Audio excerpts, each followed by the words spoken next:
first. Okay. Let's see. I guess that gives me an opportunity to run if I want to, huh? Gets an opportunity to do what? It sends a message when it says it's being recorded. It says this meeting's being Oh, right. Yeah. and then Yeah. hit continue or leave meeting. Yeah. Yeah. I guess they had to add that maybe for people's privacy or something like that. Yeah. It's a new feature. So we're about to go live here. And let these guys in the Zoom room.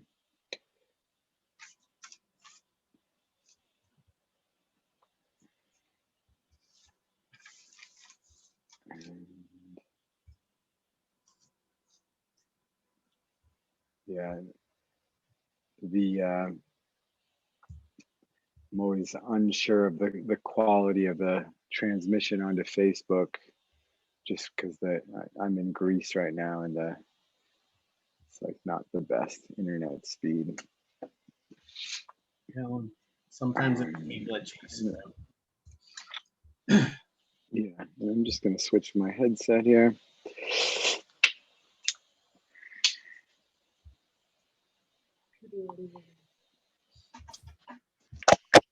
Okay.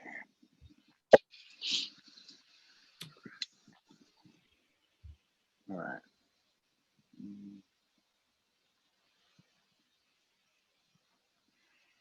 How's it going? Good.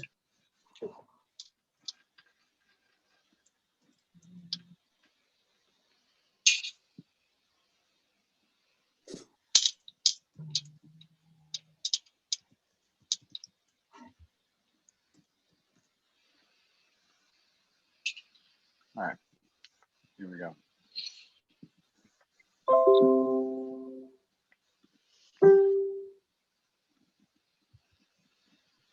Yeah, so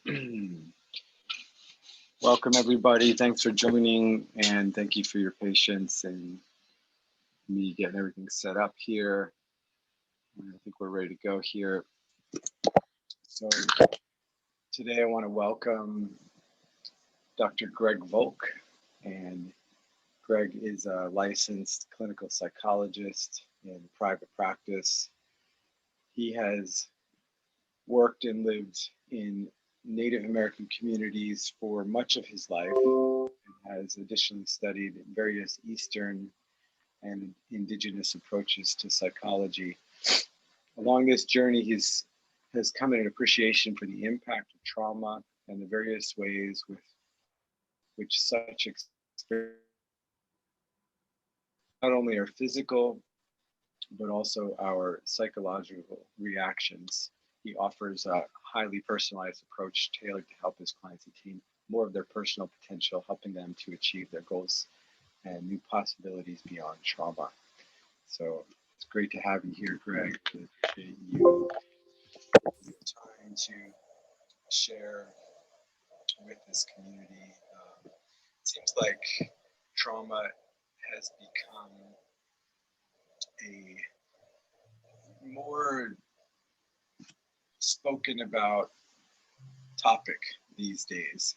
You know, Gabor Mate just released a great documentary which I checked out last week, and yeah, it just seems like there's more acknowledgement of trauma and the impact in just about everybody's lives, in particular, you know, certain people that have obviously suffered intergenerational trauma.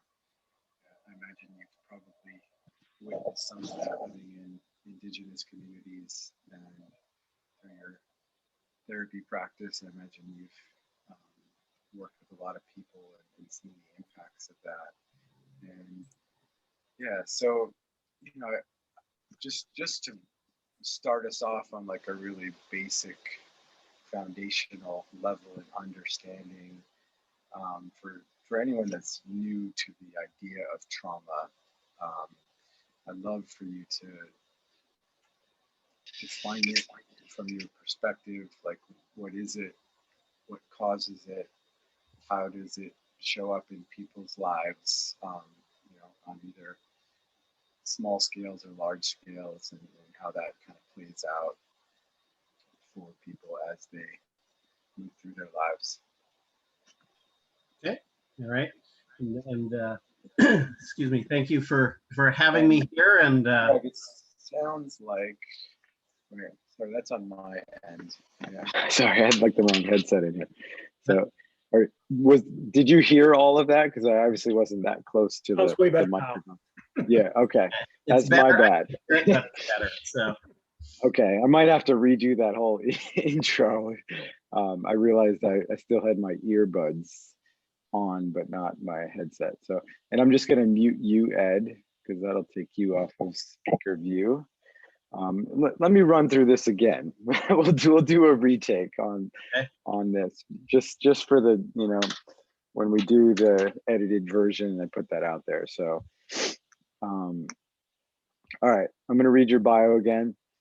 So today my guest is Dr. Greg Volk. He's a licensed clinical psychologist in private practice. He's worked and lived in Native American communities for much of his life and has additionally studied various Eastern and indigenous approaches to psychology. Along this journey has come an appreciation for the impact of trauma and the various ways which such experiences shape not only our physical, but also our psychological reactions. He offers a highly personalized approach tailored to help his clients attain more of their personal potential, helping them achieve their goals and new possibilities beyond trauma. So great to have you here, Greg. I'm really excited to dig into this topic.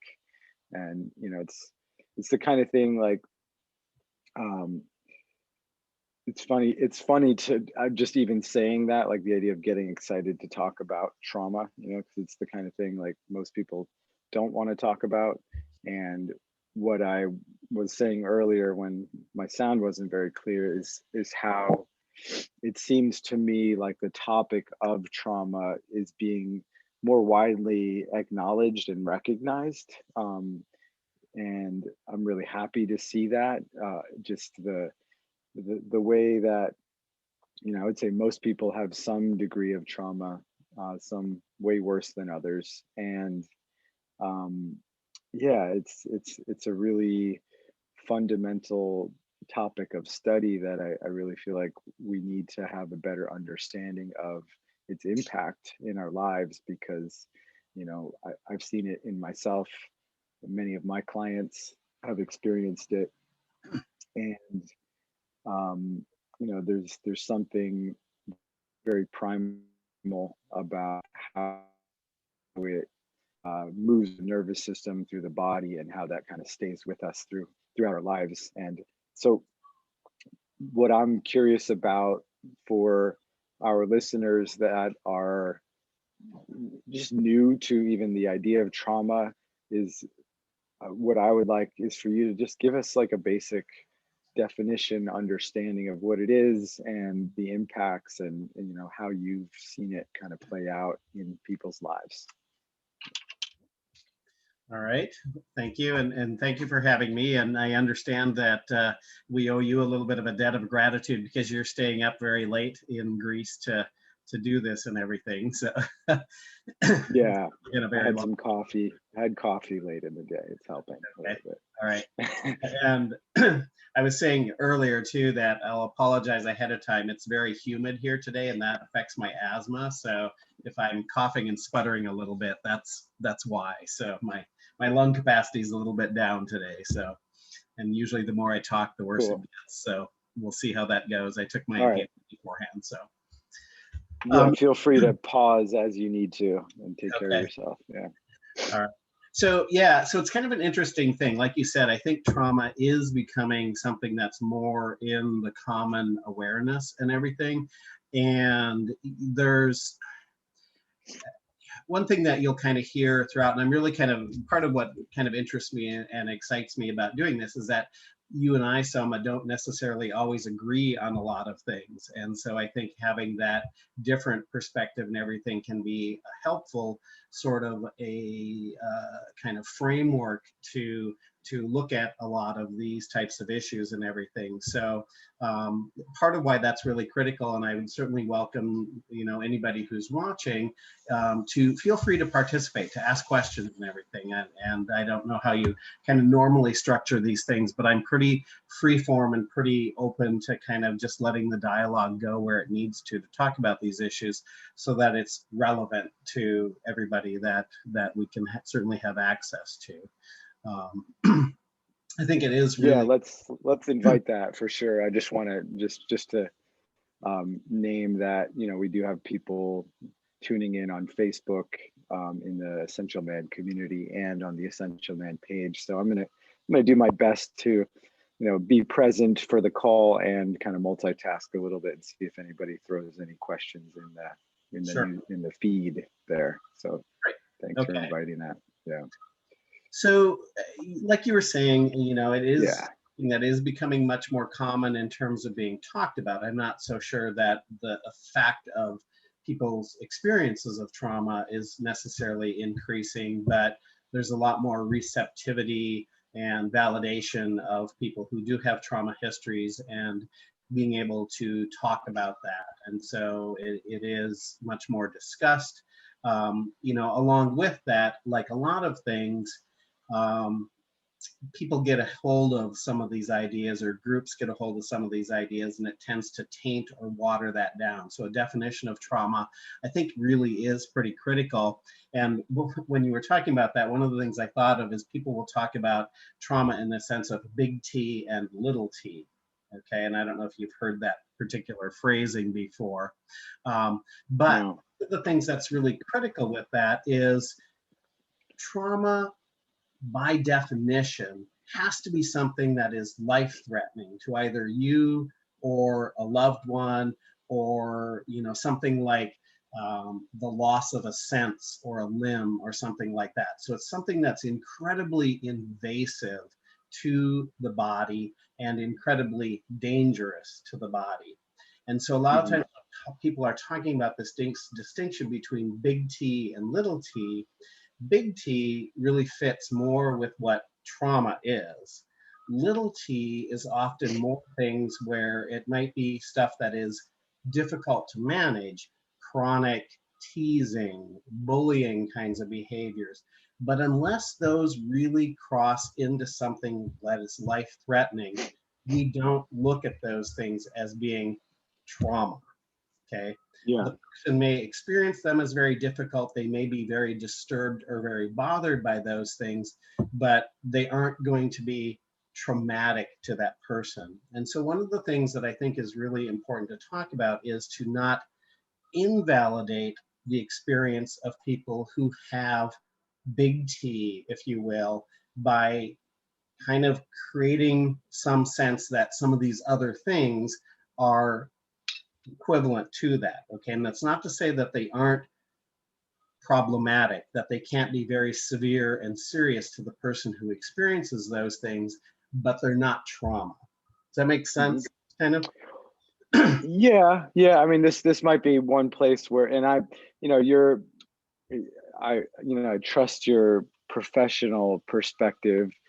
You know, where I would push back on that definition myself, and I'm happy to, you know, have you reflect on this, is, um, you know, early childhood experiences where, you know, some people might consider trauma like abuse, emotional or physical, which is, you know, not necessarily completely life threatening, always, but could occur that way, especially to a little human that, you know, relies on certain like social, um, and emotional needs in order to survive on some level, right? Like Right. it turns, does it, wouldn't you say that it turns on the same systems in the brain that, you know, a literal, more life-threatening thing would turn on to some degree?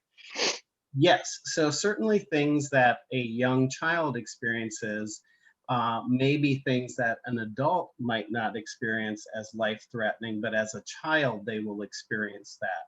So even things like withdrawal of attention, okay? And just as kind of a bizarre, or maybe not bizarre, but just sort of an odd parallel, I have tons of stories about things. So a lot of times I kind of sort of use those as ways of illustrating some of these points. But if you think about kind of this sort of old school method of raising children, where we talk about letting them cry it out, okay, when they're having trouble falling asleep or something like that, okay. You know, that was kind of this way that people manage things, was just to let their child cry him or herself to sleep. So where that's problematic is there's something that we refer to as object constancy, okay. And so object constancy, and anyone who has kids will recognize this. So with a really small child, if I hold out like a pen or a toy or something like that, and then I hide it behind my back, a very young child isn't going to look for it. They're just going to shift their attention to something else because they don't have this sense of object constancy yet. So if it's out of their sight, they don't realize that it exists still.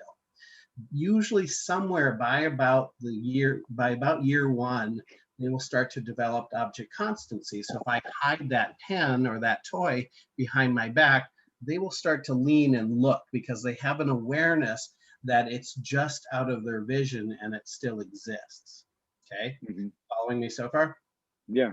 So if letting a child cry themselves to sleep, if they're a few months old even, and they're crying themselves to sleep, they don't quit crying because they've gone, oh, I guess I'm supposed to figure this out. And I'm supposed to kind of soothe myself and let myself get to sleep and not really bother other people. They fall asleep because they give up and they're so exhausted from crying for help because they don't have object constancy. So if they can't see you, they don't know you exist. So when they're laying there crying, pre-object constancy, that is a life-threatening situation to them. They do not realize and have no capacity to understand that there is someone else there who will soothe them. And so once they give up on the fact that they can be soothed or anyone's going to help them, they will stop crying.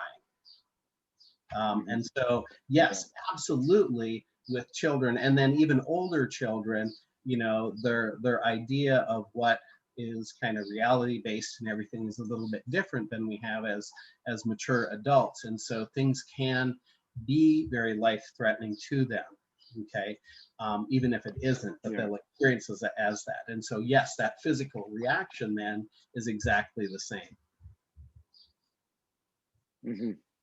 Yeah, yeah, cool. Yeah, so I guess we're on the same page around that. Yeah, and I guess there's, you know, obviously like different developmental stages and certain experiences will impact us differently. My understanding though is like the first what we get in development are super important when it comes to like those attachment needs and kind of forming our neurological patterning in a way for the rest of our lives. Right. Yeah. So so there is kind of some indication, and we sort of look at some of those early traumas as being almost more like a learning disability, if you will, because of the impact of that constant flow of stress hormones and the impact on the development of brain structures that are involved with learning and those kinds of things, so that it is something that becomes very difficult to change. And it may be true that for some people, it doesn't ever really go away. It remains something that's almost like a kind of a reflexive reaction. Doesn't mean that it has to be something that controls that person's life. But if you think about sort of being, I don't know, if you're on the playground, you get hit in the gut with a ball or something like that, and you fall down and you're trying to catch your air again, you know, it takes a moment to regain that, but then you get up and you kind of keep doing what you're doing, okay? So we sometimes can see that type of a reaction that lingers throughout really a person's life then, where that triggering event will occur and they have that reaction, but they're able to recover within a few minutes and go, okay, this is my trauma reaction. This is not really the way that I'm looking at that. This is not how I need to define this situation or anything. And then they're able to kind of move past that point and then not allow it to have an impact on them. Okay. Other people can get to the point where they really are more non-reactive to even some of those former triggers and things like that. And that kind of illustrates this point that trauma is not a singular kind of thing, even though it's defined as from the psychological standpoint, post-traumatic stress disorder is kind of your main diagnosis there.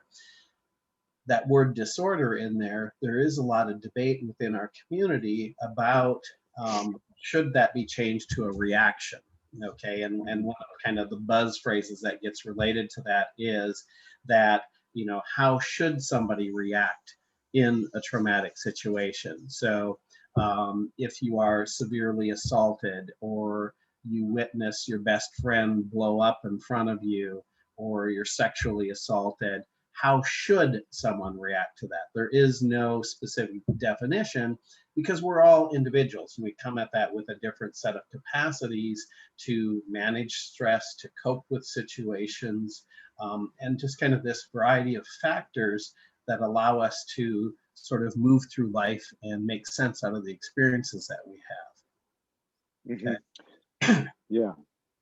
So I think Yeah. it's important not to look at trauma as being a competition, even though, obviously there are things that are much more profound or significant that we can think of versus traumas that may not be as profound, but it really isn't a competition between those kinds of things, because even the smallest thing, if somebody has a lifetime of experienced traumas, it's kind of like the straw that breaks the camel's back. So something that, maybe the vast majority of people would have no problem handling, all of a sudden becomes crushing for that person. And it for lack of a better phrase, it kind of breaks them. Even though that event isn't so severe, but because of everything else that they've been carrying throughout their lives, it really becomes destructive for them. Mm-hmm.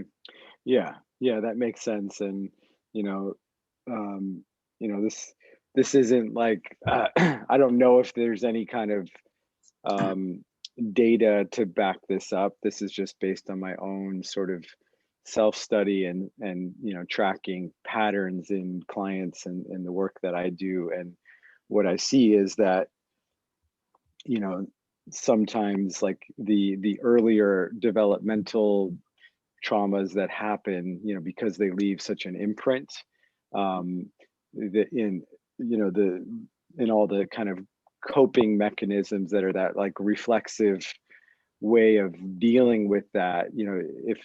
If those aren't healed or worked with, they what I see in my clients, there's a way we can kind of repeat the patterns, that sort of create scenarios in a way that kind of reflect some of those original traumas, in particular in relationships. Mm-hmm. And yeah, I'm curious if you have any perspective on that, or if you've seen that in the work that you do. Yeah, I think that often is a very common type of thing. And it's one of those things that I think sometimes people will use as a way of almost kind of invalidating the experiences of people who have had trauma.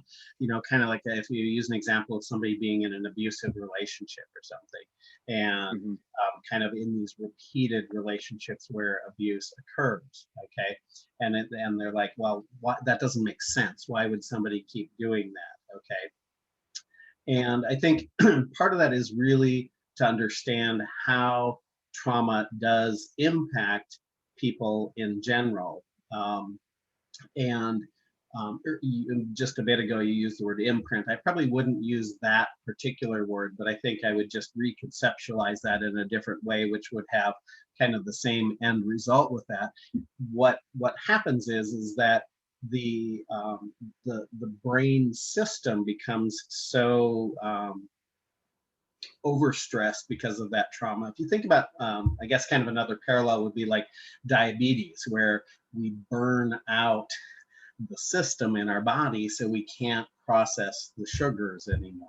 Okay, we don't do that effectively, and it creates all sorts of problems for us. Okay, so the same kind of thing can happen when we overstress the brain. Areas like the amygdala can become overstressed, and then they don't respond in a similar way that somebody who hasn't gone through all those stresses will.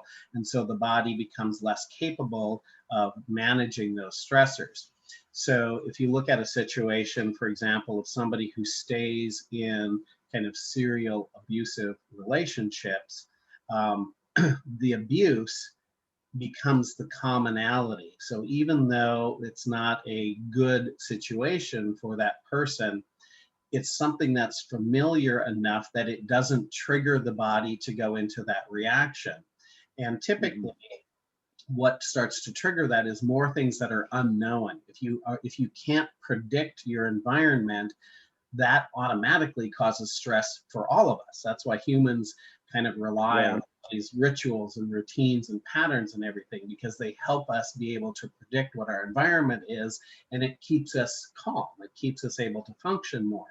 Okay. Yeah. So even though it sounds a little bit kind of paradoxical, the idea that being in an environment that's chaotic is something that is more calm than not knowing what's going on in your environment makes it something that's a little bit more of a, I don't know, desirable is the word for it, but it's the better choice of two choices there that maybe neither one of them are good. Does Yeah. that clarify that a little bit? Or? For sure. Yeah, it really does. And, it's something I want to just invite viewers to reflect on a little bit. There's always room to sort of reflect on how this relates to you and your life, and patterns that you've seen play out in terms of relationships, and similar things that we attract or recreate in a way to give us a sense of some kind of strange comfort. Yeah, um, yeah. So yeah, it's a very paradoxical kind of thing, but it starts to make sense when you look at that larger picture of what's going on there.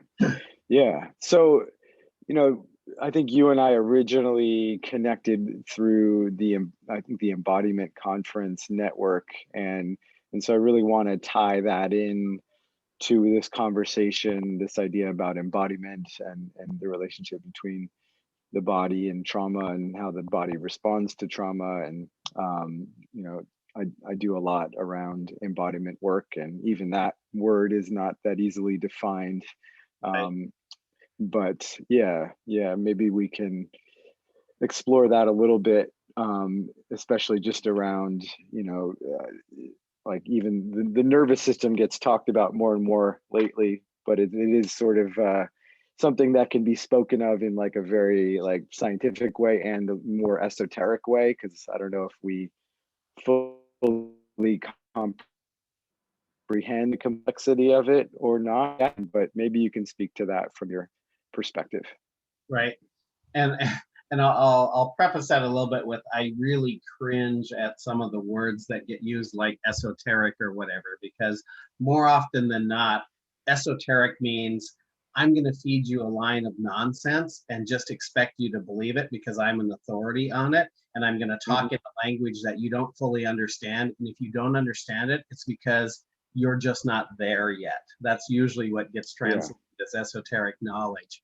And so I avoid things like that. And even words like embodiment, I kind of cringe, again, because of that idea of we take something that has a strong concept to it, and then all of these people that that really don't know what they're talking about, or have these esoteric ideas about things, or a little bit of knowledge is a dangerous thing. Or if you remember that old Holiday Inn commercial where the guy steps in and he's like, somebody's having a heart attack or whatever, and he comes in to help save them or whatever, and they're like, "Oh, are you a doctor?" He's like, "No, but I slept at a Holiday Inn last night."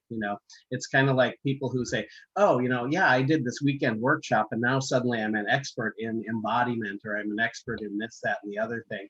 And there's a Yeah. lot of snake oil salespeople out there for those kinds of things, and it really waters down the meaning of words like embodiment, or any of these kinds of concepts that we use. So I tend to be really careful walking along with or around those words, because like Yeah.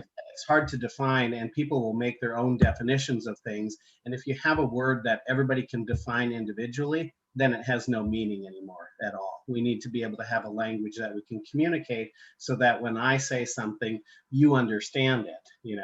And if I say Hmm. something, like, "Oh, yeah, that's embodiment." Okay, well, okay, that could be 50 million different things. You might define that very differently than I do. So Yeah. and that is a big concept. And I think one of the things that's really important to think about is nothing happens to us that isn't an embodied experience. Okay. Hmm. Everything is embodiment, because we are our bodies, we're in our bodies. So we never can be, in a sense, disembodied, have a disembodied experience, because all of that is still occurring within the body. Okay, and so I think Hmm. that that's one of the main things to think about with an embodied experience, although there can be a lot of mental constructs about things that we may not fully understand, or theories, or those kinds of things that we can come up with. Um, and I'll Can I just add a little piece, and maybe you can kind of work this into your response? But if I were to describe disembodied, if we were going to define these things, and I know that it's sort of a rough concept, but the distinction to me is, I mean, obviously we're always in the body, um, but there's a quality of that I think occurs in trauma, where because the sensory overload in the body is so strong that we disassociate, right? Like we're not breathing, we go somewhere else, maybe mentally or emotionally. right. Yeah. Yep, exactly. And so that's where, so in that particular situation, I would use the word dissociation. Okay, Yeah. because that's exactly what's occurring. If you say dissociation, even though that's another one of those words that people are starting to use, or even you actually said it, disassociate. That's not a word actually. So dissociate is the word. There's no a in there. Okay, Okay. Yeah. so that's always kind of a good thing to kind of know. But when we talk about dissociation, we can again define that from a very more specific level than we can something like disembodiment. Okay. And so dissociation is a mental experience where we take ourselves out of a situation. And you commonly see that that's actually been used a lot as part of a defense argument against victims who are making allegations against somebody against abuse, because they won't remember a lot of the details. Okay. And where that becomes important is that that defense is not something that should be used because of that process of dissociation. Okay. So what happens is the body is experiencing something that is so extreme that the brain will take the attention somewhere else, so that the attention isn't on the trauma experience that's occurring. Some people will tend to get more stuck in those processes, or those places, if you will, that the brain takes one, and other people will kind of move more fluidly between those kinds of things. But as a simple example of that, you might have somebody who's being sexually abused, and they may not be able to describe very much about the perpetrator of that act. However, they can give you very intricate detail about the wood grain on the dresser that was beside the bed, because their brain is hyper focused on that detail. Hmm. Okay.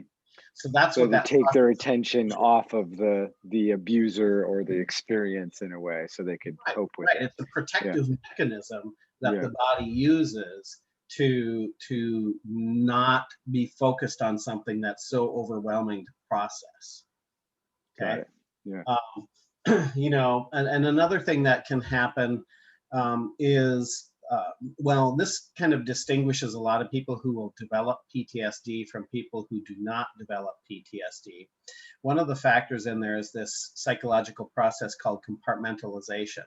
And this actually really kind of pertains to men because we tend to be put through societal types of kind of standards or expectations into a place where we're more likely to compartmentalize information than women might. However, it is consistent between women doing this as well. And what compartmentalization is taking an experience and putting it like in a little box in the back of our head and working really hard not to think about it. Okay. mhm, And we often do that. We're taught to do that when, with these phrases like boys don't cry and those kinds of things. We're taught to tuck away those feelings that we have because they're not acceptable to the outside world. Now, in a short-term perspective, compartmentalization is incredibly useful as a coping skill. So if you were going in for brain surgery and your brain surgeon had a fight with his or her spouse that morning, you don't want them thinking about how pissed they are at their spouse when they're cutting your brain open. Okay. You want them to compartmentalize that information and tuck it away in the back of their head somewhere so that they're just focused on your brain. Okay, where it becomes problematic is as a long-term skill. And so, like you were talking earlier, people who have a lot of ACEs or adverse childhood events, they are often using compartmentalization as their main coping skill because they have no resources to do anything but stuff away those experiences. They can't go and talk to a friend about it, or those kinds of things. And so they're left only with compartmentalization as their way of handling it. So why compartmentalization doesn't work over the long term is because it takes an incredible amount of mental energy or just energy of your body to hold that stuff out of awareness. So it has a direct impact on psychological processes like attention, concentration, any of the kind of executive functions, because there's a certain amount of your attention and focus that's always going on keeping that box closed. And so mhm, you become a little bit more muddy in terms of how you think about things. Okay. Physically, that energy also saps your ability because it's a constant stressor. It's like walking around with a pebble in your shoe or something and trying to ignore it. It's a constant stressor upon the body. So there are less resources available to heal from physical kinds of conditions. And so people end up with more chronic health problems and more difficulty handling health problems as they come up because they just simply don't have the resources available to them to manage those things. Now, this is kind of an anecdotal sort of situation, but it's not uncommon for those of us working in the field to see people who have a lot of unintegrated or unresolved trauma. And later in life, they've developed a huge amount of physical health issues. A lot of times, things like fibromyalgia or these kind of so what people often think of as kind of these vague complaints that are a mishmash of entire systemic types of issues going on. We see a lot of those kinds of health concerns emerging in people with unresolved trauma. And the idea behind that is that it just is taking this toll on it like erosion. And one of the kind of I don't know, I guess phrases that I use a lot is to say, at one point in time, the Grand Canyon was a big flat rock, a little bit of wind, a little bit of water, and a whole lot of time. And now you've got the Grand Canyon. And that's what happens when we have this trauma. Nope, did we lose Sama? Oh, you're There back. was there yeah, there was a bit of a pause. I shut my video off just to kind of maybe save a little bandwidth. So you might see me do that occasionally, but Okay. Nope, whoever's here. speaking is the one on screen. So Right. yeah, yeah, go ahead and keep going. So, okay. So anyway, that excuse me, that idea that constant erosion does end up having a very significant and a very long-term impact on people that may not appear early on, because we might have the wherewithal and the resources to be able to handle those stressors as they come up early on. But you get a few more decades in life and all of a sudden things are going to hell in the handbasket very quickly. You don't recover as fast, and some of that is normal aging, but it will be more unusual. Like you're developing health things that or disease things, I guess, health things, but concerns and issues that are probably more pronounced than they should be, or those kinds of things are occurring in there. So that's kind of one of those long-term effects of that. And another kind of illustration that I use for that is that when we do have trauma, it's kind of like walking around with a backpack and a Wolverine in it. Okay, so during the day, when the Wolverine, well, whenever the Wolverine is awake, all of our effort and all of our energy is primarily focused on containment, trying not to let that Wolverine get out of the bag so it can hurt us or somebody else. Then when the Wolverine falls asleep, we still don't get to go off duty, because then we're walking on eggshells, not wanting the Wolverine to be woken up. And so it's this constant stress that's occurring on the body from that compartmentalization process.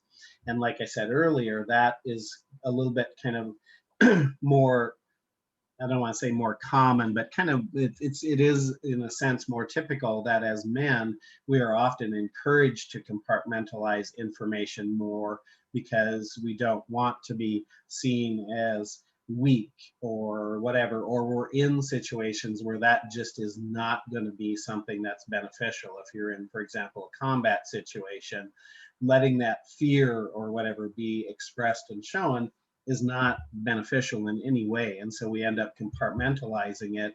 And then over the course of time, that constant compartmentalization takes a toll.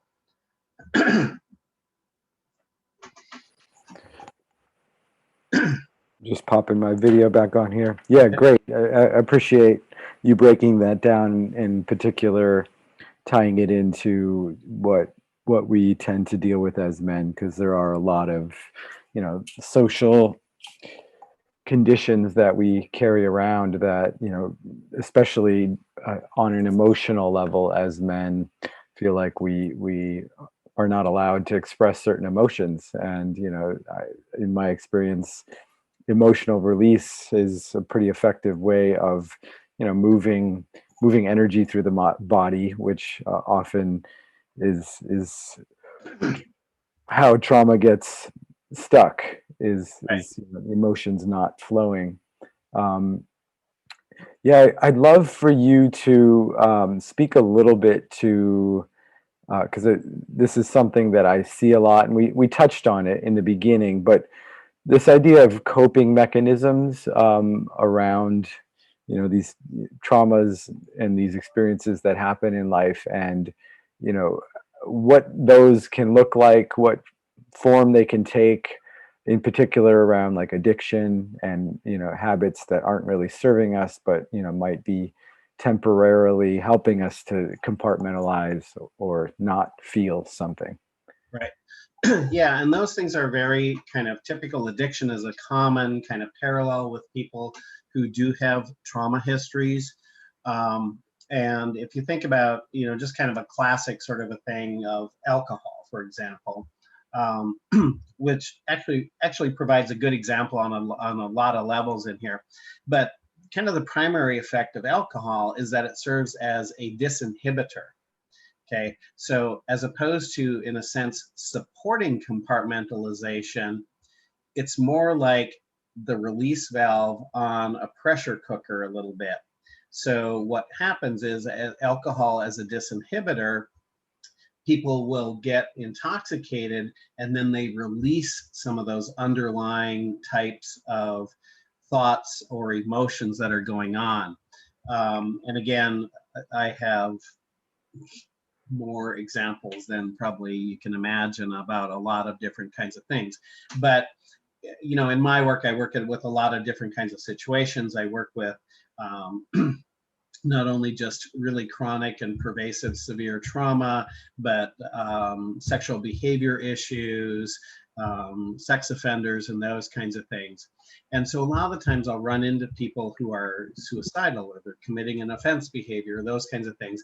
And it happens when they're intoxicated and they say, well, that's not really me. That was really just kind of the alcohol. No, the alcohol is really letting you be you. Okay. So, for example, when I'm doing an interview with people, one of the first things I ask them if alcohol is an issue is I ask them what kind of a drunk they are. Because who they are as a drunk tells me more about their personality than the fact that they're drinking. So, for example, somebody might become the life of the party when they're intoxicated. They might be crying in their beer when they're intoxicated. Okay, they maybe do make suicidal gestures when they're intoxicated. Okay, the alcohol doesn't cause that behavior. The alcohol is a disinhibitor, so it removes the inhibitions from acting upon those behaviors. So the person, for example, who becomes the life of the party probably has some fairly significant anxiety issues that inhibit them from being able to express themselves in a social setting. They get a little alcohol under their belt, and now all of a sudden that inhibition is lifted and they become much more expressive about those kinds of things. Okay. Same kind of thing with, for example, a sex offender. Alcohol isn't going to cause you, to suddenly go, oh, I think that I want to have sex with a 3-year-old. Okay. It doesn't work that way. But if you already have a propensity to think that you want to have sex with a 3-year-old, you throw alcohol on board and the social inhibition against doing that behavior is now gone. And when the opportunity is there, then that behavior is more likely to occur. Okay. Yeah. Does that make sense? Yeah. Yeah. So it's not so much that the alcohol or a lot of drugs in general are kind of supporting the compartmentalization. They become a coping skill because they provide some momentary relief from the overwhelming pressure of keeping everything compartmentalized. Got it. Yeah. Okay. That makes sense. So Yeah. it's a little bit of kind of a different perspective on how you look at it. Now, of course, there are those elements where, you are kind of, when you're intoxicated or when you're high, that you're not really thinking about what's going on in the moment. And so there is a little bit of that kind of being able to focus on something different that maybe does arguably help support that compartmentalization. But usually where it becomes really problematic for somebody is those release of things that occur because that pressure cooker is getting a little bit of pressure removed off of it. Okay. Yeah, that makes sense. Yeah. So that's kind of those important things. And if you think about it, I think it's very important to look at things like alcohol as a coping skill, because that's really the psychological model of addiction, is that it is a coping skill. And the addiction industry has really started to shift into that. They're struggling a little bit with making that change. And part of that was forced upon them by insurance and things like that. But a lot of addiction programs now are shifting to things like, there are different names, but like the matrix model and all of these kinds of things, which are very psychologically based models. And one of the reasons for this, and this is one that can get people having their knickers in a knot a lot, is the research about things like the 12-step program is that it's very ineffective. Okay. The success rate of the 12-step program typically runs around 8%. Okay.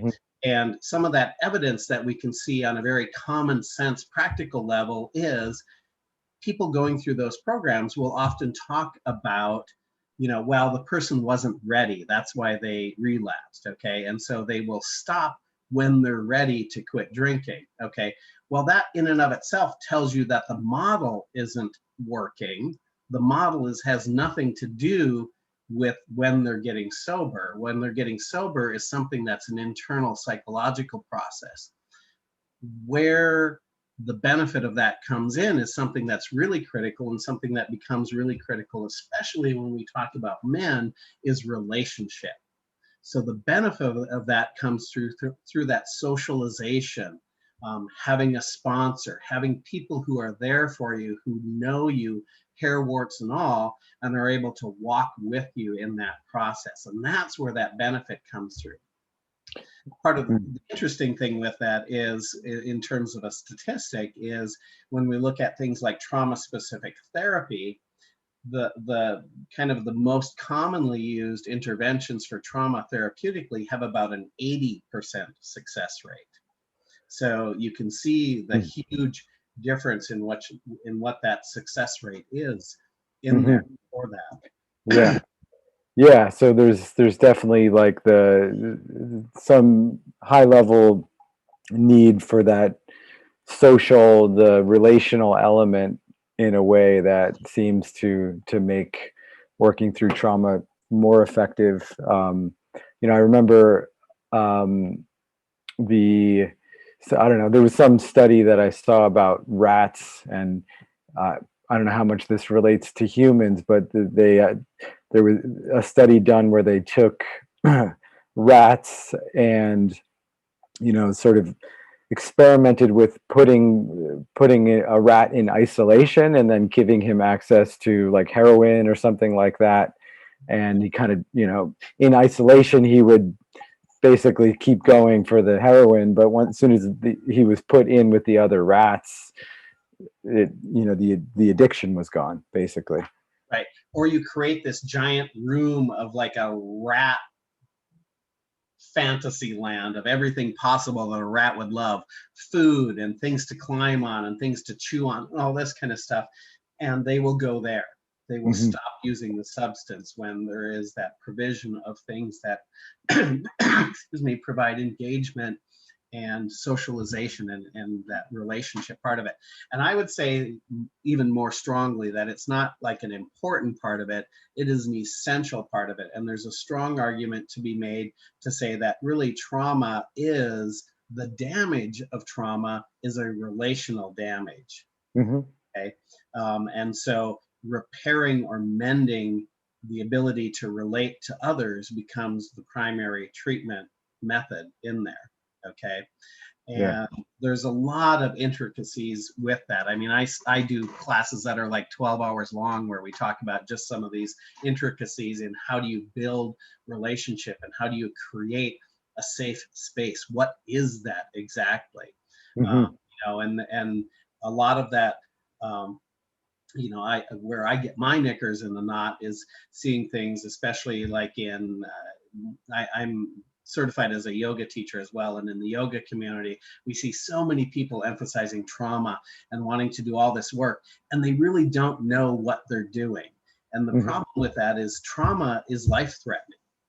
People die if their trauma isn't treated.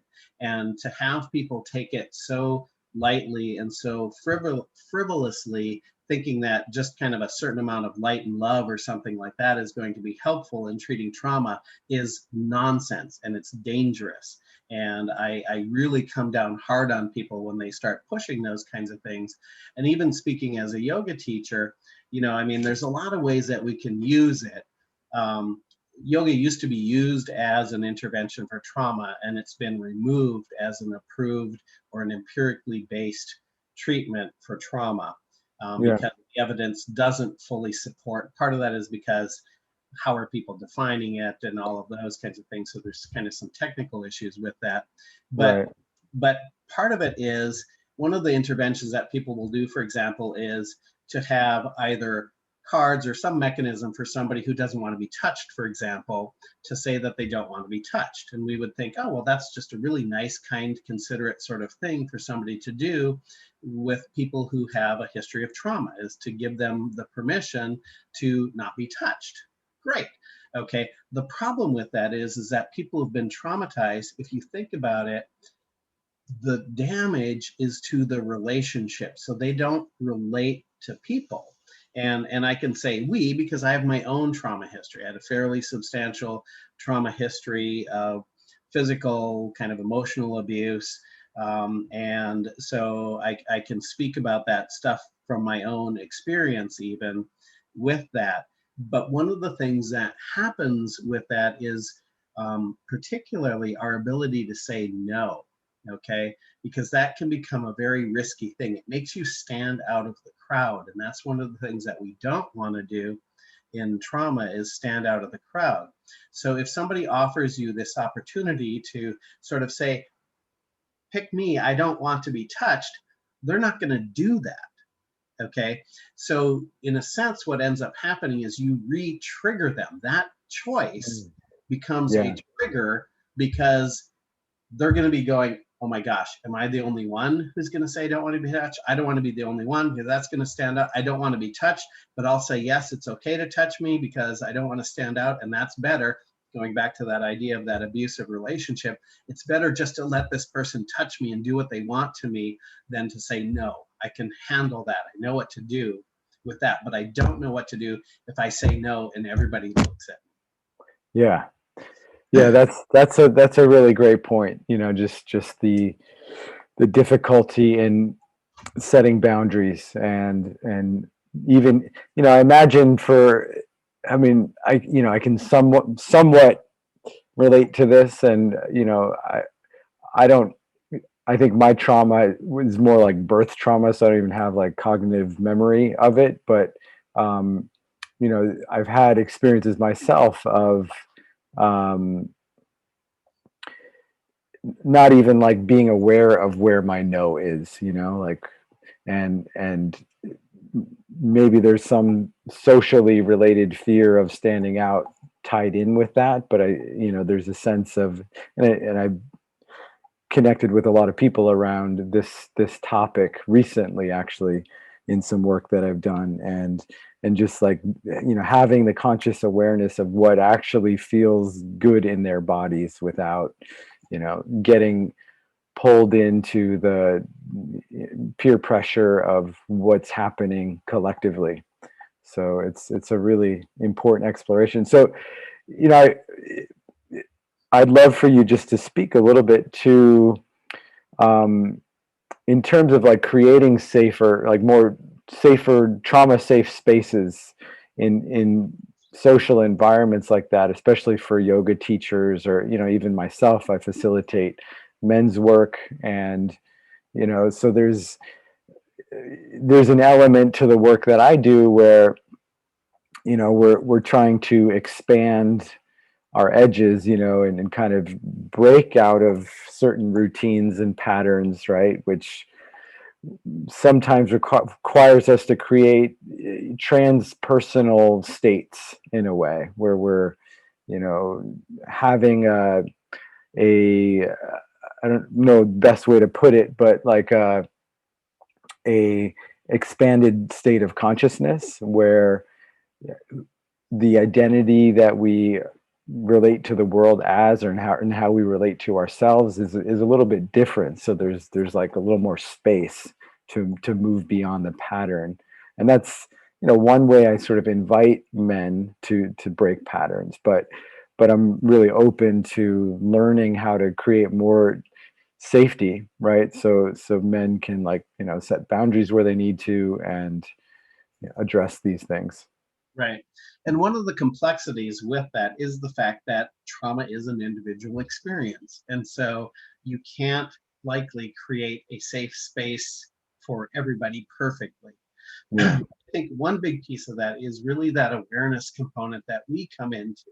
So in doing sort of an in-person um, session, I guess, for lack of a better word, whether it's a yoga class or a therapy session or a group kind of a session of whatever kind of methodology or subject matter, one of the things as a leader of that situation is to really be cognizant of what could be potential triggers. Okay, so having an understanding of those kinds of things is important. Is this room a small room and I have a large group of people, and so will people feel congested in the room or feel like they don't have space or room in there? Or is it an exceedingly large room and I have a few people where it's going to feel too loose, it's going to be too expansive, and they don't feel safe because there's too much unknown space around them, if that makes sense. Are there intrusive things, for example, like a train that will come by at a certain time that will sort of rattle the building or whatever and startle people out of their awareness, or those kinds of different elements in there. Okay. So some of that is creating safe space, but again, if we look at the issue of trauma being this relational problem, excuse me, it becomes that relationship that helps to create the safe space. And some key components of that are going to be things like your knowledge about things. And so going back to that idea of talking about things from an esoteric standpoint, speaking in esoteric ways does not instill confidence in anybody other than somebody who's going to be gullible or vulnerable. And that's not a situation that you want. You don't want them to just take you as kind of the authority figure or the leader in that situation. You want them to see that you know your stuff. And a parallel to that, again, stories, but if we're working with somebody who's suicidal and I'm doing an interview with them, and I'm kind of like, have you had some times maybe where you've thought about hurting yourself or done things that maybe could have injured you at all? Has something like that ever happened to you? On the surface, that might be not a terrible kind of a question, but what it communicates is a lot of uncertainty on my part. It communicates that I'm maybe not comfortable with this subject, as opposed to a question of, have you thought about killing yourself? Do you have a plan to kill yourself? Which, even though it's more blunt and direct, conveys, I can handle this stuff. Okay, we can talk about this because I can handle it. I'm not going to beat around the bush. I'm going to be very direct and very blunt about that. And so it's not about bluntness of being like a bull going into a china shop or anything, but it's a bluntness in being able to speak about the hard stuff and to do that in a way that's very open. Because if you don't do that in an open way and you kind of hem and haw about it a little bit, what that conveys is that you're not comfortable with it, and you more likely than not, they're going to work to protect you in that situation by not sharing or disclosing, and the space is no longer safe at that point in time. Yeah, that's great. That's really useful. And so just the sense of somebody showing a confidence around a subject matter creates a safety for people, and that it makes sense, right? It's like if somebody was taking you out into the jungle and they'd never been in the jungle before, and they're your guide, right? That's going to probably re-traumatize people. But if they're like, yeah, I know this, like my backyard, then you'll be able to go deeper into the experience. Yeah, if you're walking along the jungle path or you're hacking your way through with a machete or whatever, and you're like, oh, hey, save that plant, throw that in your backpack because we're going to use that for dinner tonight because that's really good and it's got these kind of nutrients and whatever, and it retains a lot of moisture, which we need to have, and blah, blah, blah. If you're able to have that conversation as you're hacking your way through the jungle or whatever, that's instilling a safe space. You don't have to kind of consciously formulate this safe space, but your confidence and your knowledge is going to convey that it is a safe space. Okay. And I don't know if you've ever heard me say this, but I use this a lot in saying that a line never needs to announce that it's a line. Okay. So somebody who's able to create a safe space doesn't really need to say, this is a safe space. Okay. Yeah. So if somebody says, I've made a safe space for you, I'm probably going to leave the room because it's like, oh, no, you haven't, just by saying that, I know that it isn't. Yeah. It's almost like the needing to over explain things actually shows that you're not that comfortable in a way. You're trying to prove something. Yeah. So that's kind of one of those elements with that. And so along with that too is that you need to be able to explain things. And so a lot of times what happens in things like the wellness community, the embodiment community, and the yoga community, is that people will kind of rely on sort of this esoteric knowledge to explain things, okay? And part of the reality is that most of the esoteric stuff that people will talk about is really disproven. It's just not, people don't talk about it because it's so lame that we don't really care about that kind of stuff anymore, because we just know that it's not true. Does that mean that there aren't a lot of unexplained kinds of things, or like you said earlier, that there aren't things that we don't know about the brain and how it functions and things like that? Yes, but just admit that. Just Mhm. say that we don't know how this works. Right, rather than make up a term for it and say, Right, you know, this making is up that. making up a story about what it is, you know. And one of the big ones for me always is people will start talking about things about, you know, positive energy and negative energy and all of these kinds of things. No, that's hooey. Energy is energy, okay? We are electrochemical beings. We have energy. Energy doesn't have that value. It's not positive, negative energy or anything like that. What that is positive or negative intention. Right, we make it up, make a story up about it. Right, right. And so to convey this idea that, you know, there we can sort of, you know, milk a chakra for some positive energy or whatever is so loudly inaccurate that it's laughable. And when you have people who have really severe trauma, they may be vulnerable enough that they're going to buy into that. But then the problem with it is that stuff won't work. Okay, ultimately it will not work, because what sells that stuff is hope. Mhm. And instilling hope doesn't, it creates a safe space in the short run, but not in the long run. Okay, Mhm. what we want to look at is something that's going to be effective for somebody in the long run. And I'm not saying that instilling hope isn't a bad thing by any means. It isn't. Hope, positive attitude, all of those kinds of things are extremely important in healing, in therapy, and all of those kinds of things. But let's just call a fig and say what it is, you know, as opposed to concocting some kind of a story that somebody can go on Google and find out that it's a load of nonsense. Mhm. Yeah. So Yeah.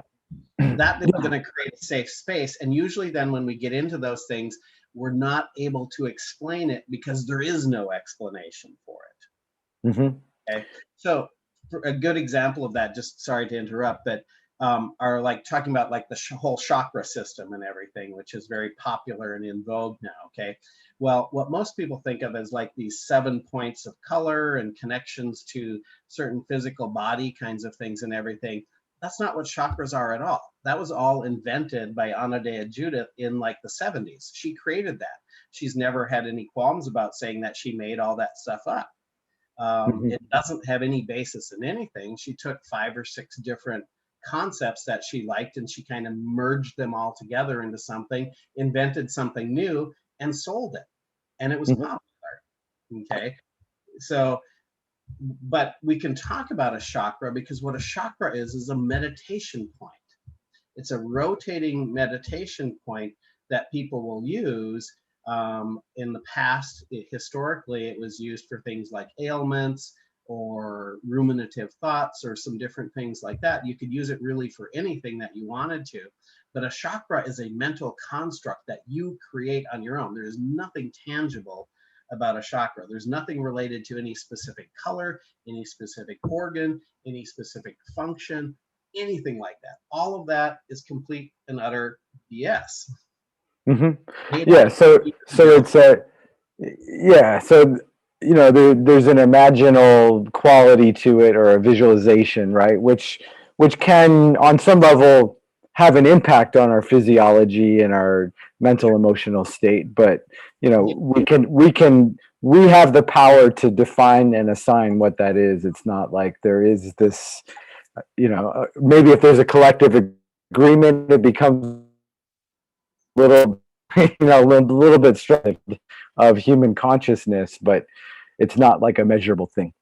right. Yeah. And so that's where that thing about being direct and being honest. And that's really my, you know, again, my approach is I think that honesty and integrity about those things is so critically important, because, and I say it's even more important than being kind, if you will, because being kind depends upon being interpreted by the person that you're being kind to. They get to decide whether you're being kind or not, okay? Mhm. Whereas if you're honest, that doesn't depend upon them. They may not like the honesty, but the honesty can't be debated, okay? Yeah. Even if it's just an opinion that you have about something, does this dress make me look fat? Yes, they might not like it. You might be sleeping in the doghouse that night or whatever, okay? But that honesty of it can't be debated. It's still an honest opinion. And so I think part of that, again, and this comes over years and years of doing this, is that, and I've been there where you try to make something kind of more eloquent and whatever and all this kind of stuff. And what I found is just that blunt honesty about things is what works more, and it works better for men. Mhm. That Yeah. blunt honesty about things is just, it's like, I don't know if this is going to work, but it works for a lot of guys, so let's give it a shot and see what happens. And you tell me what it's like for you. You tell me Yeah. what that experience is. That's empowerment. Yeah. Love that, man. I really Yeah. appreciate that perspective. Yeah. So yeah, Greg, I want to just, I'm kind of tracking the time here, and typically we pull down the live broadcast about 10 minutes ago, but I do want to wrap up for the people that are tuned in on Facebook, because this feels like an important point that I want to bring this conversation home with for that community, and it's kind of connecting a lot of what we spoke with to, like, what can be done, right? We talked a lot about the problems and the issues, and so, in terms, you being a yoga teacher and a psychologist, and on this topic of embodiment, like, what have you seen be effective in terms of treating trauma, working with trauma in the realm of embodiment? Sure. Yep. And I'll try to be somewhat brief with that in the interest of time. I do want to just throw one more quick thing in there, and that's just going to take a minute or so. But, when we talk about this from a male experience, we're pretty knowledgeable about kind of those social constructs and everything that affect men. Boys don't cry, and some of all of those things that have that impact on men and how we function in the world and everything. But I did want to make sure that I mention the fact that even within the community of men, there are a lot of differences, excuse me, in that. Two of those primary differences, if we think of, for example, men of color, okay, their experience is very different than from white males, okay, or males who have white privilege, okay. So because there are opportunities that are removed, and just as an example out of the Native American community, things that were traditional masculine activities became illegal. You couldn't go out and hunt. You couldn't go out and do these things. You couldn't speak your language. You couldn't engage in your rituals.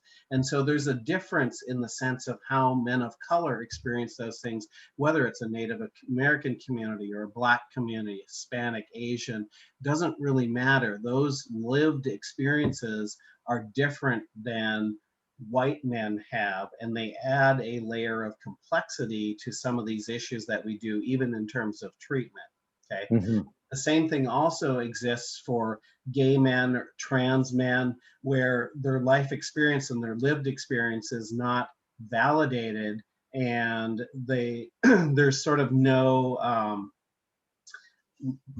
it can be illegal again in certain places and things like that, but there's no acceptance of being somewhere along that fluid continuum of romantic interest or sexuality or gender identity and those kinds of things. And that's another layer of complexity that occurs for men that we have to address therapeutically, okay. It doesn't necessarily change some of the nuts and bolts about what we do therapeutically, but it's certainly something that we need to keep in mind about what those lived experiences are, because those things are another layer of trauma that these guys have that's separate from any type of other trauma that they may have experienced. So when we look at trauma, we usually look at treatment or the interventions, we look at kind of exposure models of that. And the reason that we look at exposure as being one of the more beneficial things is because most of the time this stuff is compartmentalized, and as long as it stays compartmentalized, it never shifts into memory. It always stays present tense in the body, which means it continues to have that stress on the body occurring. A memory can't hurt you. So if you recall something bad that happened to you that was transitioned into memory, you maybe feel icky about it at that point in time, but then it kind of goes back into memory and you go about your day. Trauma doesn't work that way. It's not in your memory. It's present tense. And so it's as though it's still occurring. So the exposure stuff is to make that more manifest. Excuse me, and to improve awareness about those traumatic experiences. Again, because that compartmentalization can arguably be stronger in men, that part really becomes kind of critically important. And that safe space is really important because men aren't going to open up if they don't have a sense that your space is safe. And so creating that for men can be really difficult as well. I will use examples a lot of times of where we see some of the most powerful images of emotional expression, which are things like, you know, the lone soldier standing there with a tear streaming down his cheek, or a soldier holding a dying or dead comrade, you know, basically with them. And those are some of these most evocative emotional experiences that we have, yet at the same time we're trying to shut men down from having those emotional experiences. And so I'll introduce some of those ideas to talk about the power of what emotional expression is and why it's so important. And then so we're building that awareness at the same time before we excuse me, do the actual kind of hierarchical interventions related to exposure. We build where the embodiment stuff comes in. So we build self-regulation skills. How do we manage these emotions as they do come up? What do we do with them to manage them? And so that's a lot of embodiment techniques. And it's interesting because those have been around in psychology since like the 70s, but now they're getting more popularity. You know, people will talk about things like Lowen's work and bioenergetics and all these kinds of things. Well, those were written 50 years ago. We've used those in psychology forever. It's not like this is new stuff. We're not reinventing the wheel or anything. It's just that more people are becoming aware of some of these what are called now embodiment practices, and typically we're referred to as kind of self-regulation practices. And that can be stuff as simple as breathing, grounding exercises, those types of things. So we want to make really sure that people getting treatment have that self-regulation down. And so quickly, an example of that is if you were afraid of spiders, for example, we might set up a hierarchy of 10 things for you that would be illustrating your fear of spiders. And 1 on that list might be just saying the word spider. 10 on the list might be letting a tarantula sit on your tongue. Okay, so what we would do is we'd practice all of these sort of self-regulation skills, these embodiment types of skills, so that you're good at them. Then we would go, okay, let's start at number 3 on the list, which is maybe looking at a picture book of spiders without you getting the heebie-jeebies. So we get that picture book out, you turn the page, you're touching a spider picture, and you're like, you know, or whatever. And we self-regulate until you're able to go through that book without any problem. And then we start going up that hierarchy of intensity in that. And that's what we do with the trauma work, is we start to keep that self-regulation going so that the person is in connection with the emotion. They're able to regulate the emotion, including those relaxation skills, increasing parasympathetic response, until we get to the point where they don't need to self-regulate anymore, or the self-regulation happens so fast that they can get back on track again within a couple of minutes. Yeah, that's great. I love the way that you illustrated that, and I want to tie it in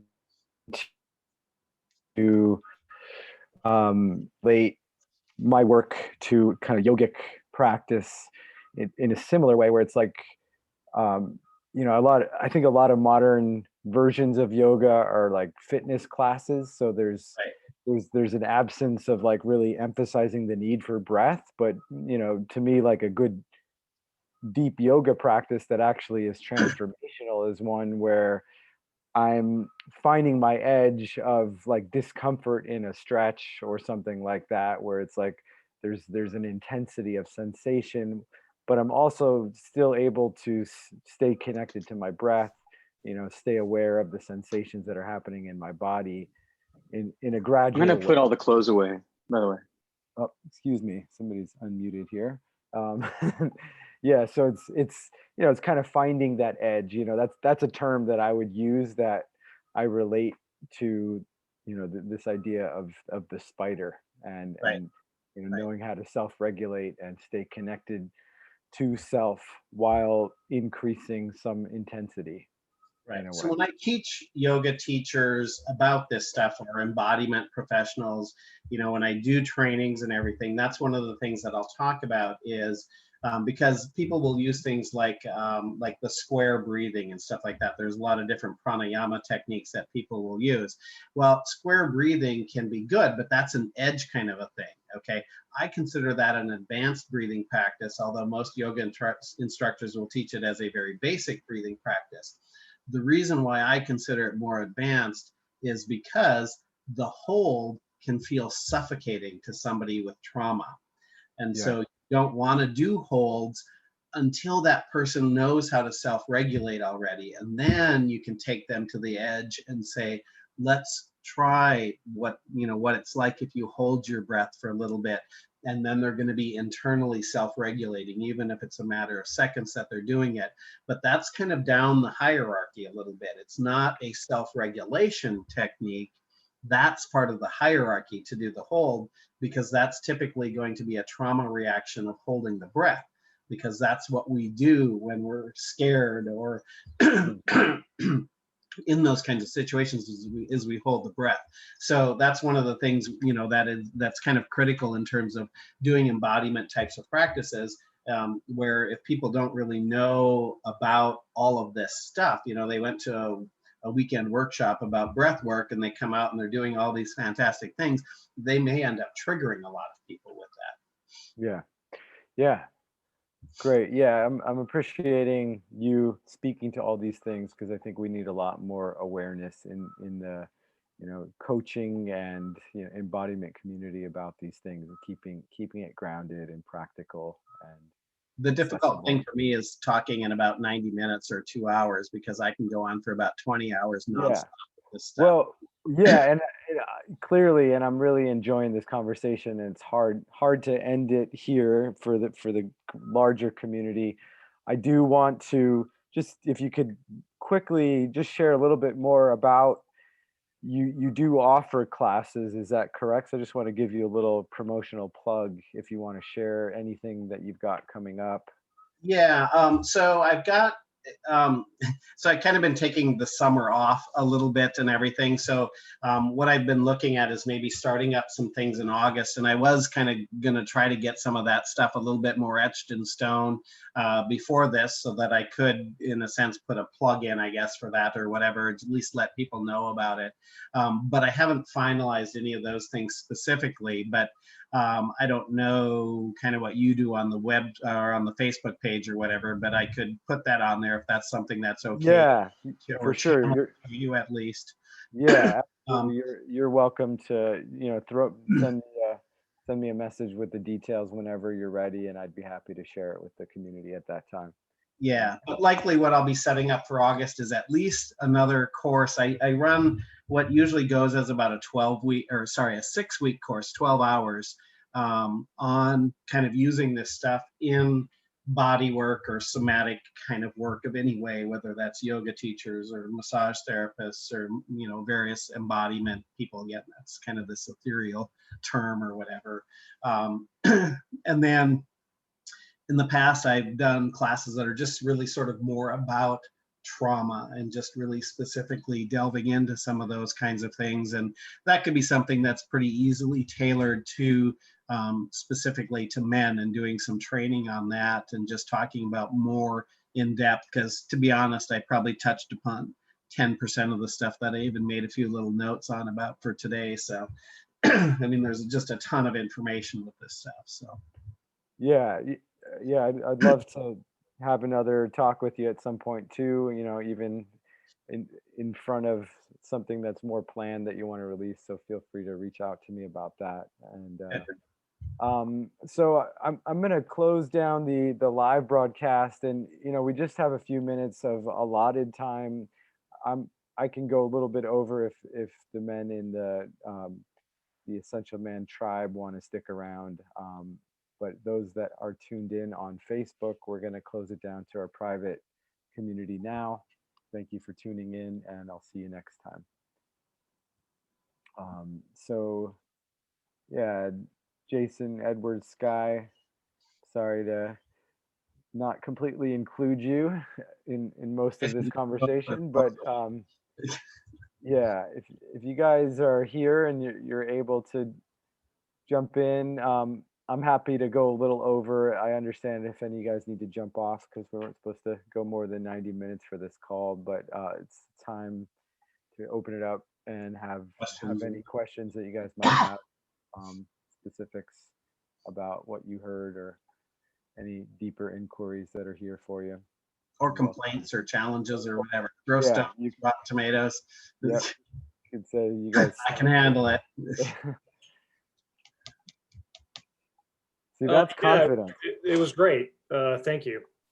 I have a history of massive trauma, and I got divorced 2.5 years ago, and I spent most of 2019. I have a degree in psychology from 1999 from the University of Illinois, and so well over 20 years ago now. And I spent most of 2019 grieving and looking into stuff that exactly what you were just talking about. So everything from inner child stuff to what was basically a 14-year alcoholic trauma bonding situation that I was in. Mm-hmm. And I was in survival mode for the last 2 years of it. And I absolutely broke. I threw my talent on my job of 12 years, and two months later, I was divorced. So I lived locally because I have a daughter, and just kind of started looking into a lot of this. Trauma stuff wasn't really around back when I was in college, which was in the late 90s at U of I. And I'm still doing a lot of work, but I'm in way better shape than 2 years ago. And everything you said made a lot of, everything just was very helpful. Thank you. For a lot of us, it's a lifetime kind of thing. I know for me, especially in closer relationships, not so much with kind of casual relationships or acquaintances, but closer relationships, I will get triggered, and I know that there are things related to trust and things like that. And just kind of a brief insert, without necessarily going into a lot of detail because we don't have time, but I was raised in part by a sadist. So one of my parents was a sadist. And so there were a lot of things where I would be hurt just to see what the reaction would be. And stuff like that. Or I would have friends coming over and I would be given bruises or bloodied by various ways to see how I would explain that to people. And so that leads to a lot of trust issues. And like I said, when we have those things early on, especially, it can make it more like a learning disorder that you kind of have to work around a little bit, and it gets triggered in certain situations. And so, exactly what you're saying, some of that stuff may be there for quite some time, even if you really work effectively on it. It might still kind of hit you in the gut from time to time. So. Yeah, for sure. Say the least. Yeah, exactly. So good. Yeah, so I just want to do a quick check-in, Greg. Are you needing to wrap up? I don't have anything going on for probably about 4 hours. So. Okay. All right. So yeah, anybody that needs to drop off, you can drop off. Thanks again. I'm gonna head out here. Okay. All right. Take care. Take care. Thanks for showing up, Ed. Good to see you. Yeah. I think Skylar's waving at us or something here. So yeah, I had something I wanted to bring up. Okay. I just kind of want to challenge your disqualification of the esoteric a little bit here. I fully understand in your field how science the rule, the bottom line. But from my experience, having gone through a lot of trauma in my early 20s, I lost my fiance in a car crash and was jailed and almost tortured pretty much in jail. And the only thing that really got me through the couple years afterwards was connecting to those esoteric concepts in a way that my soul could understand. And doing that kind of work, I didn't have any help from any psychologists. I still haven't at all, and there's probably a lot I could benefit from doing that side of it as well. But I just wanted to throw that in, that there's people that come from a cultural background where esoteric is a really good language for them to dive into those concepts and take that path, I guess. Right. And a lot of that does depend upon what people are defining as esoteric, because that's another one of those words that has sort of various interpretations of it. A lot of what happens for people is what are phenomenological or anecdotal experiences, okay? And so earlier on, I was talking about how trauma is a very individualized experience because people have their own histories, they have their own coping skills that they develop, they've had various levels of support or a lack of support and those kinds of things. And all of that contributes to what we have as our phenomenological experience. So if we make sense out of something and that becomes helpful to us, that taps into some of those ideas about hope and about those kinds of things, which are very powerfully healing kinds of things. The problem with that we typically run into is that those things don't necessarily generalize to other people, okay? Now, you talked a little bit about kind of some of those cultural kind of viewpoints and things like that. Cultural viewpoints can be shared, but that also doesn't necessarily mean that they're doing anything more than creating hope. For some people, that hope will be enough to make those changes, and they can kind of organize or integrate that trauma experience and be able to move forward. For other people, it's not going to, okay? And just as maybe a quick example of that, I don't know, again, I guess someone will yell at me if I'm going too far or whatever, but so like another one I mentioned, kind of the exposure therapy. So the two most kind of empirically supported treatments for trauma are prolonged exposure therapy and cognitive processing therapy, okay? Trauma-focused cognitive behavioral therapy is a part of that as well. There's a lot of similarities. The outlier from all of that is EMDR, which a lot of people are kind of familiar with, which is eye movement desensitization and reprocessing. So a lot of people will tout the benefits of EMDR, but EMDR is a very trait-dependent intervention, meaning that it works for some people, it doesn't work for others. Whereas things like the prolonged exposure therapy and the other cognitive behavioral therapies are state-dependent. So if you have trauma, they're going to work for you about 80% of the time. And so they're not dependent on those individual characteristics or those phenomenological experiences that you had, okay?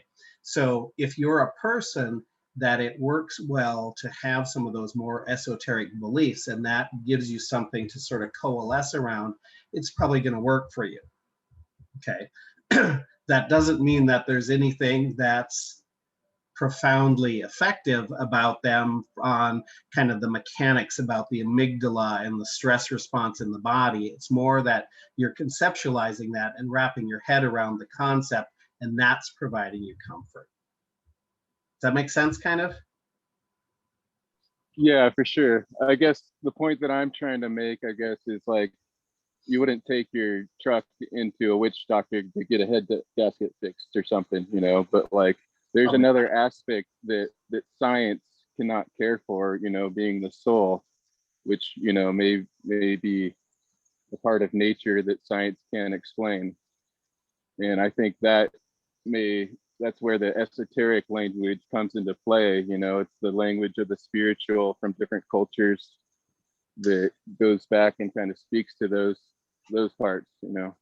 Yeah, most esoteric language is actually comes out of a lot of some of the more Eastern or indigenous cultures. And one of the problems that we run into with that, using that in kind of contemporary or Western society, if you will, is that the concepts of self are very different. So you can't easily translate some of those concepts into Western psychological practices. So concepts like soul or energy, kind of universal life force, all of these sorts of concepts and everything, they don't translate into Western concepts of self because they're more porous in Eastern concepts, and we maintain a distinction. And one of the very good examples about that is most indigenous and Eastern cultures, when you look at what happens, what the ultimate goal of your life is to merge with some form of universal life force. So you dissipate and you dissolve and go into that. And so your sense of self is a negative thing. It's seen as a negative sort of a thing.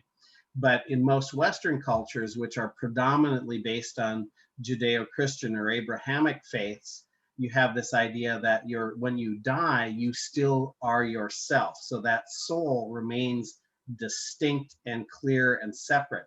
And that's a completely different concept than Eastern ideologies. And so when you look at some of the esoteric practices, they've arisen out of those cultures, and those concepts are very culture bound. And so you can't really translate them into Western psychological concepts very easily.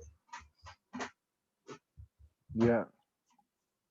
This is great. I'm really enjoying just the discourse on this, and you know, just it feels like an important subject matter that I don't think, you know, we're gonna That's a whole nother fully 12 unpack, hours or but something. yeah, but it's good stuff, and these are things that I, you know, reflect on and consider quite a bit, and so I'm glad you brought the challenge, Skylar. I really appreciate that, and I, you know, I see where you're coming from, and I, you know, very much personally um, find myself trying to hold both, you know, trying to hold, like, there's these things about life that are just unexplainable, that I have to you know, tap into. Like, we had a guest you know, a month or so ago, Bill Plotkin, who's also a psychologist, but you know, he has this more kind of mythopoetic way of speaking to these transpersonal experiences of life that are not so easily, you know, defined and understood, and they are, in a sense, like, we don't know if we're having a shared experience, even if we're you know, trying to talk towards the same thing. So sometimes we have to use poetic language to try to speak to the essence of something. This is how I talk about it, because it's not so easy to speak to experience, and we can't necessarily track our inner experience yet with science.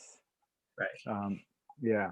My basic fundamental approach to that is, I'm not going to try to explain something that doesn't necessarily have a readily available explanation. So I will appreciate those unknown things, and I can sit and not be attached to an idea that I have to define that, whether it's through esoteric definition or whatever, you know. And kind of one of the unfortunate realities is a lot of this esoteric knowledge came about at the same time, and I use this example a lot again, but at the same time where people believe that hysteria was caused by a wandering uterus. So esoteric knowledge about the human body is woefully inadequate because they didn't understand anything about the human body at that point. And just because it's old wisdom doesn't make it correct, because the belief system was that hysteria was that your uterus got loose in the body. So obviously only women could be hysterical, not men, but your uterus was sort of roaming around your body aimlessly and got stuck somewhere, and that caused the hysterical symptom. Okay, so we can pretty easily prove that that's not the case. And there's a lot of things like with chakras. We know that there isn't a physical, tangible location for chakras. That doesn't mean that you can't create a mental state where you have an impact on something through systems like belief and everything. So when I worked in the Native American communities, I worked at one of only 2 inpatient psychiatric facilities for Native Americans in the country. And what we did is we had, the term that we used at the time was a medicine man, that we had a medicine man on the team. And so we would consult with the medicine man about some of these convergences of indigenous medicine and healing with the Western things. And we would talk about, is this something that needs more of an indigenous approach to it, or something where Western medicine is going to be something, and I hate that term Western medicine, because medicine is medicine. There isn't Eastern or Western medicine. There's what works and what doesn't work. And that's kind of how that is kind of ranked in there. But so I've done things where I had a girl come in and she had a lot of kind of strange anxiety types of symptoms. And in piecing that all together, what it seemed like is that she had kind of like a negative spirit attached to her, if you will. And that was what the belief system was. And so we went indigenous in terms of the healing practices, and that worked, you know. On the flip side of that, I've been asked by the Catholic Church to go in and do evaluations on people for exorcisms and things like that too, and stuff. So kind of this wide range of things. The important part of that is that belief or faith is a very powerful mechanism in regard to those kinds of things. So voodoo will work if you believe in it. If you don't believe in it, it doesn't work. So depending upon the intensity of the belief system, like Skylar was saying, you know, you follow some of those cultural things simply because the faith and the belief in that system is what's probably going to work and get them over the hump. Mm-hmm. Well said. Yeah. Thank you. Thank you. Appreciate it. That feels like a good place to wrap that piece. Jason, just want to check in, man. I want to wrap up here pretty soon, but if there's something quick that you're curious about, Yeah, sure. no pressure, man. If you don't have I know it's late for you, Soma, so I don't want to be. Yeah, it's only 1:42 a.m. Yeah. I don't want to. Yeah. So I've been there too before with meetings and like staying on. No, well, first of all, I just really appreciated this talk. Really directly relevant. I resonate with a lot with what Sky was saying, but I just completed a master's in counseling.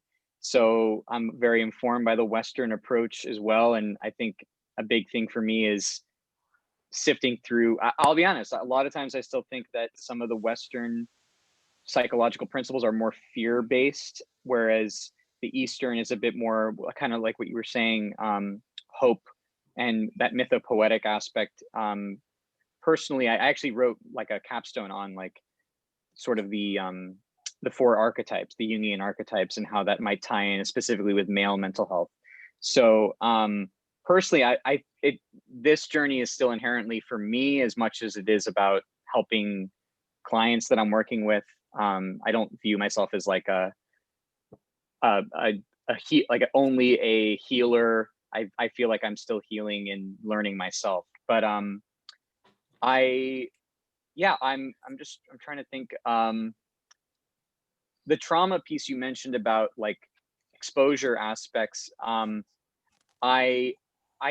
thing is I feel like there's a scientific basis for that from like probably laboratory studies and things like that. But even in the client work I've done, where either from my own therapy or when I in my own training, the only thing about exposure therapy that I find limiting is that if I don't, I also was training during the height of a pandemic, so it was a little interesting, but really getting a chance to see that exposure, like that's what's hard for me, is like how as a clinician or even whether it be a clinician or coach or advisor or mentor, like unless you actually maybe are with that person, how you can get that exposure to really like persist. Now I also want to add, Soma and I were talking once, and I actually went surfing for the first time in 10 years.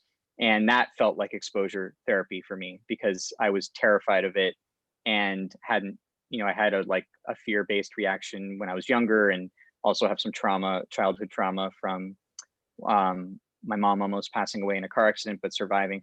So I think though this exposure piece is really salient for me. I'm kind of curious to explore it more.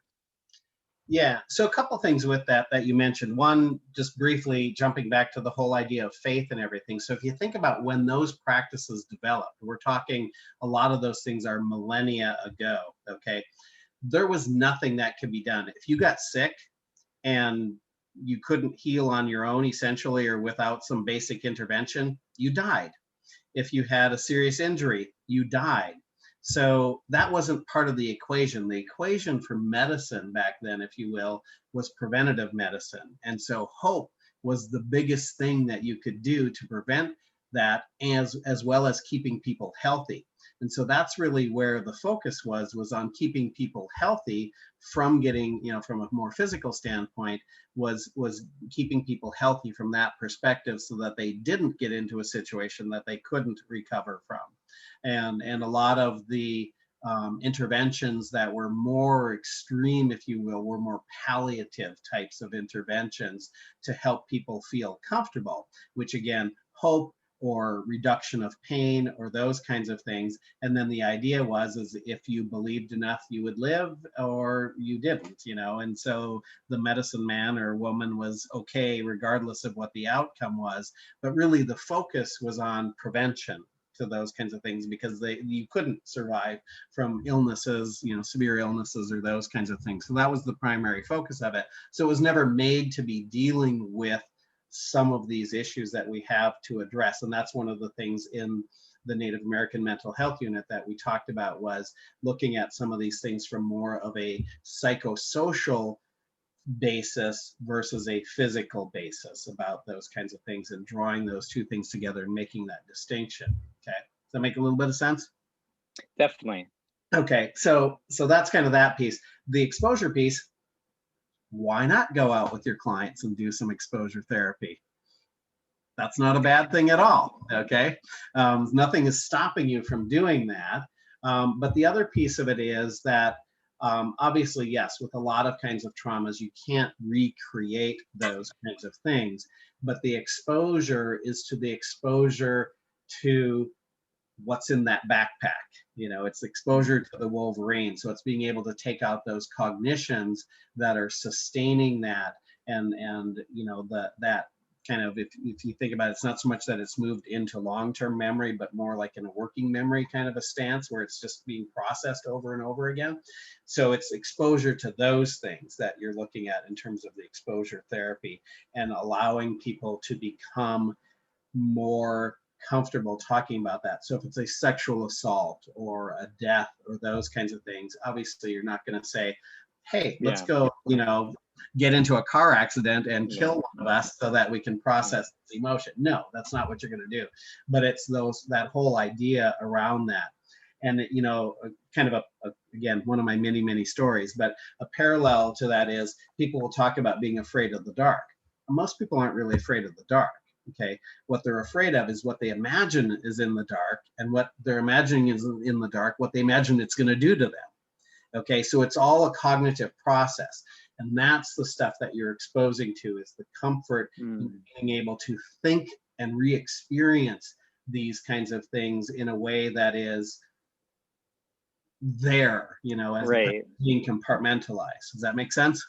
Definitely. Yeah, I think, and maybe it's just because I'm personally, I'm curious to even whether I pursue further training, or just personally, like I just got a very brief like CBT, exposure therapy. It's like assign homework and go out into a crowd, like for if you have like social anxiety.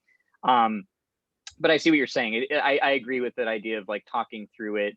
I'm very psychodynamic, so like uncovering and that process as well. I could see that as exposure in a sense as well. I think it's just, I guess it really just depends on the client, what they're seeking. I think what Bill Plotkin, as someone was saying, he kind of takes more of an exposure approach to some aspects of things, which I guess is harder to, the other thing that's hard is it's harder to teach, because being able to compartmentalize things in a classroom or now visual, it's so much, you can contain it, to have someone say, okay, go out into the wilderness and become a a teacher. Like I think in organized society, or in more Native American and other societies from before, they had that structure in place. So I don't know, perhaps there's a balance we can make between the two, but Yeah, and all that's Yeah. going to do is require you to be a damn good therapist. right. So that's the part of it. And that comes with some of those experiences and being able to do some of that. And I think getting exposed to things outside of a therapy office, because that's a bubble. That's not the real world that people are in. And the more exposure you have to things that are experiential, and just kind of, again, someone's going to kill me, but, you know, throw. That was my last question. I'm one of the characters where if I'm at a workshop and they're like, "Oh my gosh, we just had a speaker cancel," it's like, I can talk for 2 hours. No, I'm getting in bed in a few minutes. Yeah, just fall asleep. We'll Yeah. mute if you're snoring. So, Okay.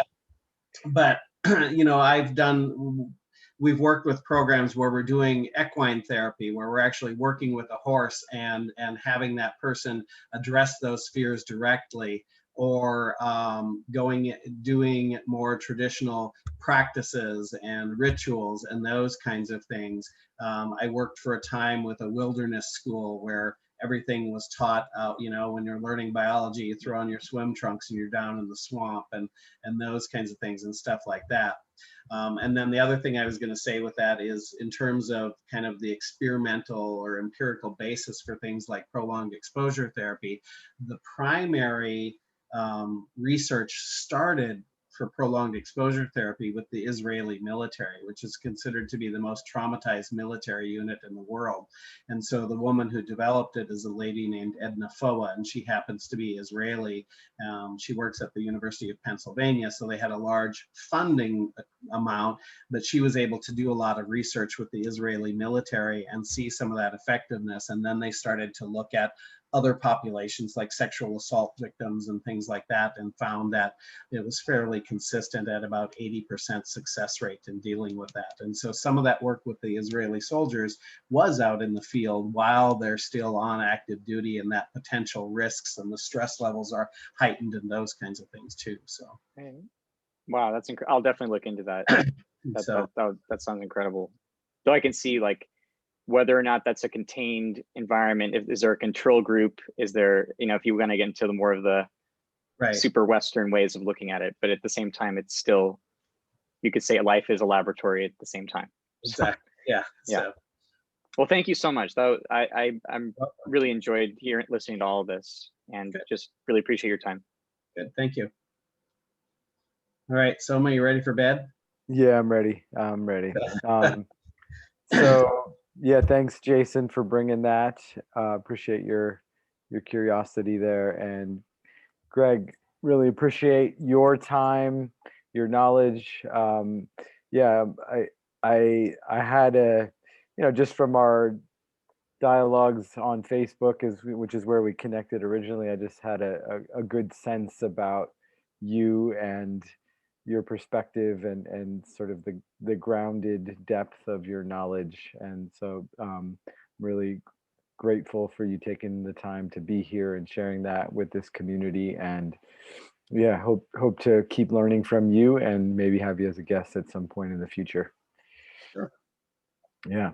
Yeah, I love this kind of stuff. So it's, I can tell. I can tell. Yeah. Get a little excited. So yeah, good. Yeah. Awesome. Well, thanks, gentlemen, Skylar, Jason, for joining, and we will see you guys next time. Everybody have a great day. All right. Yeah, thanks, guys. Thanks a lot. Bye. Thanks, guys.